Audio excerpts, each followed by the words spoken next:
Bismillahirrahmanirrahim. Assalamualaikum warahmatullahi wabarakatuh. Baiklah, kami dari kelompok 1 ingin mempresentasikan hasil diskusi kami, yaitu dalam mata kuliah Teori Politik Islam yang diampu oleh Bapak Tamrin.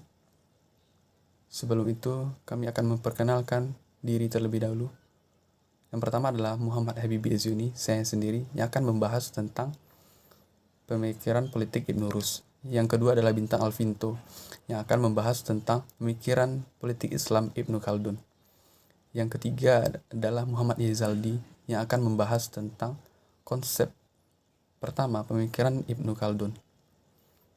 Berikutnya adalah Sri Mulyasa Fitri, yang akan membahas tentang konsep kedua Ibnu Khaldun. Berikutnya adalah Fauzan Zalino, yang akan membahas tentang konsep ketiga dari Ibnu Khaldun. Berikutnya adalah Al-Syawali, yang akan membahas tentang konsep keempat dari pemikiran Ibnu Khaldun. Dan yang terakhir adalah Agil Dwi Putri, yang akan membahas tentang konsep negara Islam, diklasifikasikan menjadi 3 kelompok paradigma. Nah, baiklah. Selanjutnya kami akan mempresentasikan hasil diskusi kami. Langsung saja pada pembahasan pertama oleh saya sendiri yang ingin membahas tentang pemikiran politik Islam Ibnu Rus. Nah, dalam pemikiran Ibnu Rus, ia mengatakan bahwasannya negara tercipta karena adanya saling ketergantungan di antara penduduknya. Sederhananya, adanya ketergantungan antara pedagang yang membutuhkan pembeli. Nah, seorang pembeli yang membutuhkan pedagang. Mereka berdua membutuhkan pasar. Pasar tentu membutuhkan negara untuk menjamin keberlangsungannya dan keberadaannya. Negara membutuhkan pasar untuk menjalinnya kontrak sosial dalam mensejahterakan rakyat, dan begitu seterusnya. Interdependensi inilah yang membentuk sebuah negara. Ketika negara tersebut terbentuk, diperlukan seorang pemimpin untuk menjalankan hukum yang mengatur mereka semua. Nah, bagi pemikiran Ibnu Rus, hukumnya tentu adalah hukum syariat. Seorang pemimpin harus berani mengambil keputusan dan bersikap keras dalam penerapan hukum. Tingginya popularitas Ibnu Rus dalam pemikiran intelektualitas Islam di masa itu adalah salah satu alasan mengapa hukum syariat itu dilaksanakan amat keras. Dalam produk pemikiran yang menggambarkan suatu paham dan perilaku politik seseorang atau sekelompok orang yang diwakilkan oleh Ibnu Rus.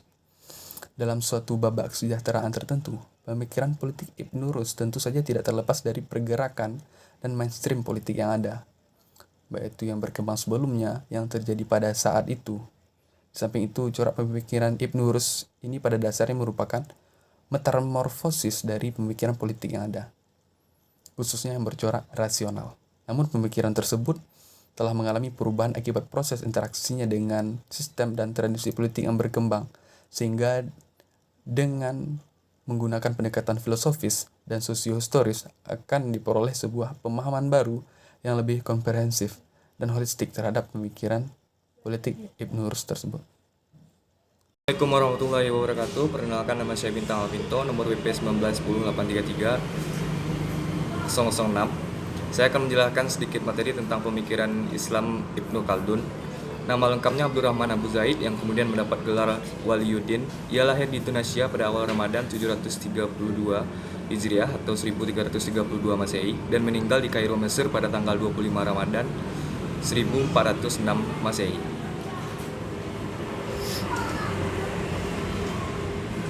Pada tahun 1354, ia memulai karir politiknya dengan menjabat sebagai sekretaris Sultan Abu Inan dari Fes, Maroko. Secara etimologis, asabiyah berasal dari kata asabu yang berarti mengikat secara fungsional. Asabiyah menunjuk pada ikatan sosial budaya yang dapat digunakan untuk mengukur kekuatan kelompok sosial. Selain itu, asabiyah juga dapat dipahami sebagai solidaritas sosial dengan menekankan pada kesadaran, kepaduan, dan persatuan kelompok. Menurut Muhammad Mahmud Rabi, asabiyah merupakan suatu jalinan sosial yang dapat membangun kesatuan suatu bangsa, terlepas apakah itu dipengaruhi oleh ikatan kekeluargaan maupun persekutuan. Dalam peran sosial, asabiyah dapat melahirkan persatuan yang dapat dibagi ke dalam 2 kelompok.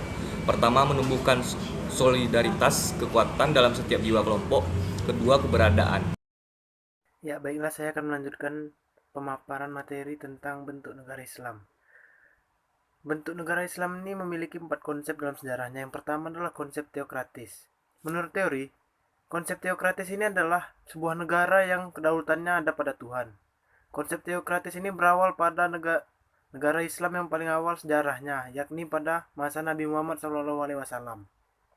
Sebagaimana kita ketahui, dalam mengelola negara dan masyarakat, Nabi Muhammad senantiasa berdasarkan pada tuntunan dan bimbingan wahyu dari Allah Subhanahu wa taala. Konsep teokratis ini tentunya tidak akan mudah dilakukan oleh siapapun setelahnya. Mengingat Nabi merupakan orang terakhir yang menerima wahyu dari Allah Subhanahu wa taala. Dengan kata lain, tidak ada orang yang mampu menjalankan konsep teokratis ini setelah Nabi Muhammad, meskipun dia berdalih bahwa menyandarkan semuanya pada Al-Quran dan As-Sunnah. Selanjutnya yaitu konsep republik, di mana ketika Nabi wafat dan urusan pemerintahan beralih tangan kepada Khalifah Ur-Rasyidin, terjadi perubahan mendasar dalam pengelolaan pemerintahan Islam. Konsep teokrasi yang awalnya dijalankan oleh Nabi Muhammad kemudian beralih kepada konsep republik, karena para khalifah bukan lagi orang yang menerima wahyu layaknya para rasul. Akan tetapi, para khalifah tetap berjalan pada prinsip yang telah digariskan oleh Al-Quran dan Sunnah. Para pemikir Islam menilai bahwa bentuk pemerintahan yang dijalankan di era Khalifah Ur-Rasyidin merupakan bentuk pemerintahan yang paling ideal dalam Islam.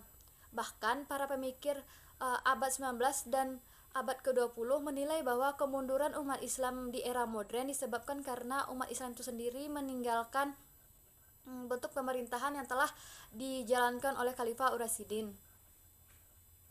Di sini saya akan mencoba menjelaskan konsep negara monarki dalam sejarah Islam. Sistem khilafah monarki sebagaimana yang disebutkan oleh Anthony Black dengan sistem khilafah patrimonial. Patrimonialisme itu sendiri adalah sistem pemerintahan yang memberi hak kepada pemimpin untuk menganggap negara adalah sebagai miliknya dan bisa diturunkan kepada keluarganya secara turun-temurun. Sementara itu, rakyat dianggap sebagai bawahan yang berada di bawah dukungan dan perlindungannya. Assalamualaikum warahmatullahi wabarakatuh. Perkenalkan, nama saya Syawal, nomor NIM 1810833020. Saya dari kelompok 1 akan melanjutkan penjelasan materi mengenai konsep negara Islam, terutama pada konsep negara monarki konstitusional. Konsep negara Islam monarki konstitusional dipengaruhi pada saat masuknya pengaruh Barat pada abad ke-19 dalam politik keislaman, yang membuat para pemikir Islam mulai membuka wacana baru dalam pemahaman konstitusi dan republik. Sebagai akibatnya, kemudian muncul gerakan konstitusionalisme dalam gerakan keislaman ini. Di antara para pemikir tersebut terdapat nama-nama seperti Rifa'ah Badawi, Jamaluddin Al-Afghani, dan Khair al-Din At-Tunisi. Kemudian mereka menyusun sebuah konstitusi pertama negara Islam yang diumumkan di Tunisia untuk pertama kalinya pada tahun 1861, yang kemudian disusul oleh Turki pada tahun 1876 dan kemudian terus berkembang pada pertengahan abad ke-20 di mana seluruh negara Islam sudah menerapkan monarki konstitusional ini. Dengan demikian terjadi perubahan besar dalam negara keislaman, yaitu dalam sektor pemerintahan, yang mana pada awalnya itu sebuah negara bentuk negara sebagai monarki absolut menjadi negara monarki konstitusional. Assalamualaikum warahmatullahi wabarakatuh. Saya Agil Dwi Putri akan menjelaskan materi terakhir mengenai paradigma negara dan agama Islam. Pertama, paradigma integral. Negara dan agama merupakan kesatuan yang tidak bisa dipisahkan. Pandangan ini berangkat bahwa agama Islam merupakan agama yang serba lengkap bagi tatanan kehidupan manusia. Untuk itu, legitimasi politik bernegara membutuhkan landasan hukum syariah. Yang kedua, paradigma sekularistik. Negara dan agama merupakan sesuatu yang harus dipisahkan. Hal ini berangkat dari pandangan bahwa agama hanyalah urusan manusia dan Tuhannya terkait ibadah atau ritual. Yang ketiga, paradigma simbiotik. Negara dan agama merupakan sesuatu yang saling terkait dan berhubung. Negara membutuhkan agama untuk kemajuannya dari segi moral dan etika, sedangkan agama membutuhkan negara untuk dapat berkembang.